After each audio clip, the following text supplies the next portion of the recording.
Praise the lord.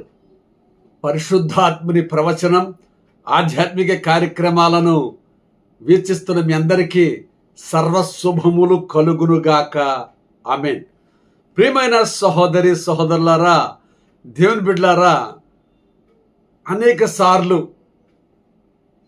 నేను సంఘానికి వెళ్ళినప్పుడు లేదా బయట విశ్వాసుల యొక్క పిలుపును బట్టి ఆహ్వానించినప్పుడు వాళ్ళు అడిగే ప్రశ్న ఏమిటంటే, నా కుటుంబంలో చాలా భారముగా ఉందండి. ఒక పక్కన ఆర్థిక సమస్యలు, ఒక పక్కన అప్పులైపోయాము, కుటుంబం గడవడం చాలా కష్టముగా ఉంది. ఒక పక్కన చూస్తేనేమో శ్రమించలేకపోతున్నాను, శ్రమించిన కుటుంబానికి చాలడం లేదు, అవకతవకలుగానే ఉంది.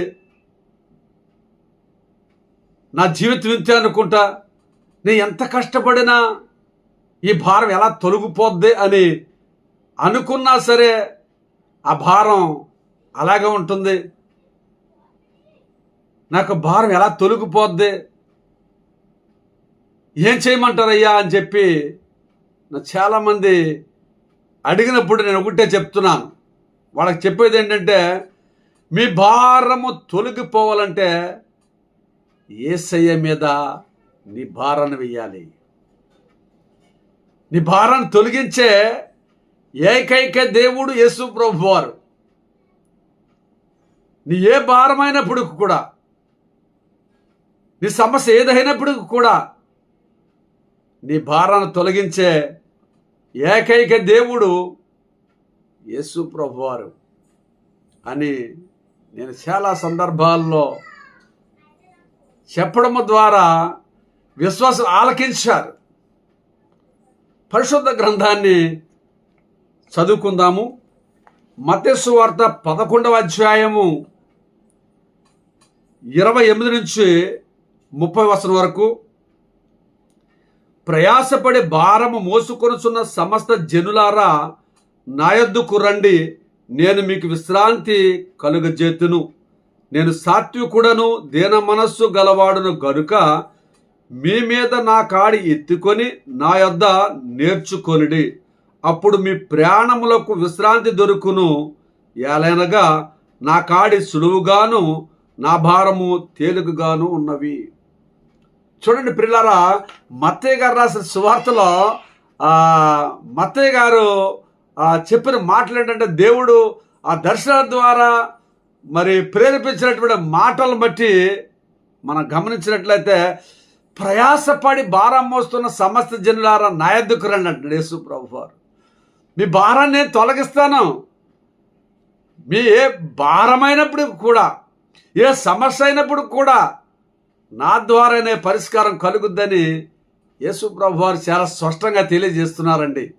ప్రియమైన దేవుని బిడ్డలారా, నీ కుటుంబంలో అనేక సమస్యలు ఉండొచ్చేమో, కానీ నీ కుటుంబంలో ఆ భారాన్ని నేను మోయలేకపోతున్నానని చెప్పి అనుకుంటున్నావేమో, కానీ నీ భారాన్ని తొలగించడానికి కల్వరి శిలువ పైన 2 చేతులు సాసి ఆయన పిలుస్తున్నాడు. ప్రయాసపడి భారం మోసుకొనుచున్న సమస్త జనులారా నా యొద్దకు రండి, నేను మీకు విశ్రాంతి కలగజేస్తాను, నెమ్మదిని కలగజేస్తాను. మీ భారం నాకు తేలిగ్గా ఉంటుంది, మీ ప్రతి సమస్య నాకు తేలిగ్గా ఉంటుంది. నా కాడి ఎత్తుకొని నా దగ్గరికి రండి. మీ భారాన్ని తొలగించేటటువంటి ఏకైక దేవుడు నేనే. మీ ప్రాణాలకి విశ్రాంతి దొరుకుద్ది. ఏమిటంటే, నా కాడి సులువుగాను నా భారం తేలికగాను ఉండదు. ఈనాడు ప్రియమైన దేవుని బిడ్డలారా, ఈనాడు ప్రపంచంలో ఉన్నటువంటి ప్రజలందరూ కూడా నా భారం ఎలా తొలగిపోద్ది, నా ఆర్థిక సమస్యలు ఎలా తొలగిపోతాయి, నా అప్పులు ఎలా తొలగిపోతాయి అని అనుకుంటున్నావేమో. మా అక్క చెల్లెలు చెప్పినట్లయితే ఆ భారాన్ని ఏదైనా తొలగిస్తారేమో, దానికి సజెషన్ చెప్తారేమో అనుకుంటావేమో. లేకపోతే మా అన్నదమ్ములకి దగ్గరికి వెళ్ళినట్లయితే వాళ్ళు ఏదైనా సజెషన్ చెప్తారేమో అనుకుంటావేమో.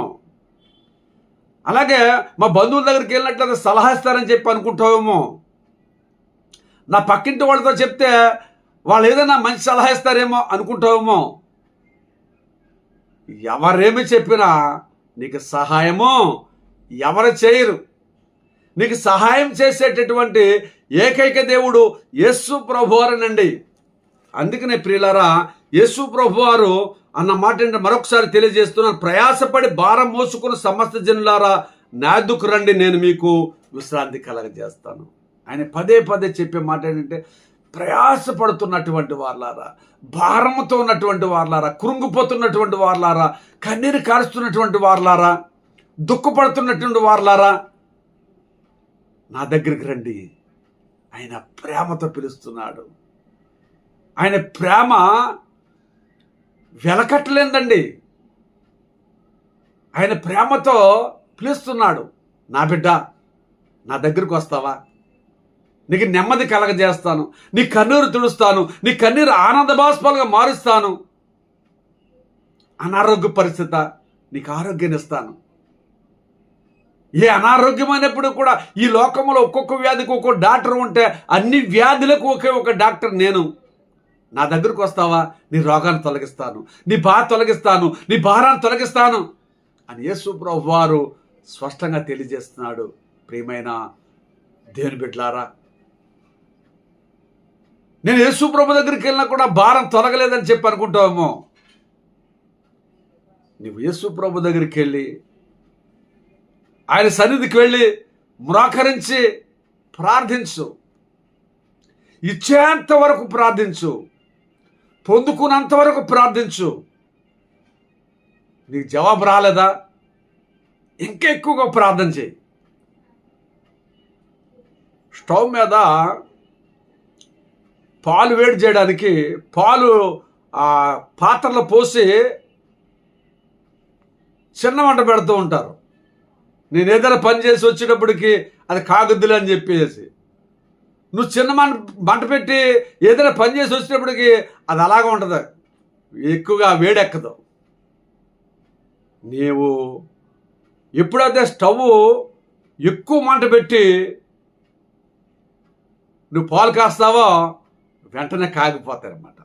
అంటే తక్కువ మంట పెట్టినప్పుడు నీకు ఆ పాలు కాగలే, ఎక్కువ మంట పెట్టినప్పుడు తొందరగా కాగిపోతాయి. అంటే నువ్వు తక్కువ ప్రార్థన చేస్తున్నావేమో, నీకు జవాబు రాలేదేమో. ఎక్కువగా ప్రార్థన చెయ్యి. నీ ప్రార్థనకు ప్రతిఫలం యేసయ్య జవాబిస్తాడు. అందుకని ప్రియమైన దేవుని బిడ్డలారా, మరి మన భారమంతా కూడా ఆయన తొలగిస్తాడు, మన సమస్యలు తొలగిస్తాడు. ఆనందాన్ని సంతోషాన్ని కలగజేసే ఏకైక దేవుడు యేసు ప్రభువారు.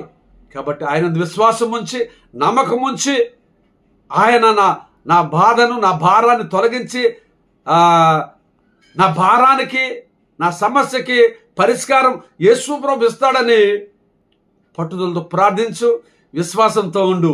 దేవుడు నీ తప్పనిసరిగా నీ ప్రార్థన జవాబిస్తాడు, నీ ప్రతి సమస్య తొలగిస్తాడు, నీ భారాన్ని తొలగిస్తాడు, నీ కుటుంబ జీవితాన్ని 30ంతలుగా 60ంతలుగా 100ంతలుగా ఫలింపజేస్తాడు. ఈ వర్తమానం వింటున్న ప్రతి ఒక్కరూ, ప్రియమైన దేవుని బిడ్డ, ఈ వర్తమానం వింటున్న ప్రతి ఒక్కరూ కూడా ఈ వర్తమానం పూర్తిగా చూడండి. సగం చూసి ఆబ్జెక్ట్ పూర్తిగా చూస్తేనే దాంట్లో ఉన్నటువంటి తాత్పర్యం మీకు అర్థమవుద్ది, సందేశం కూడా అర్థమవుద్ది. కాబట్టి పూర్తిగా ఆఖరి వరకు చూడండి. ఒక లైక్ చేయండి, సబ్స్క్రైబ్ చేయండి. మరి ఈ వర్తమానాన్ని 10 మందికి షేర్ చేయండి. దేవుడు మిమ్మల్ని మీ కుటుంబాలను బాగా దీవించి ఆశీర్వదించును గాక. ఆమేన్.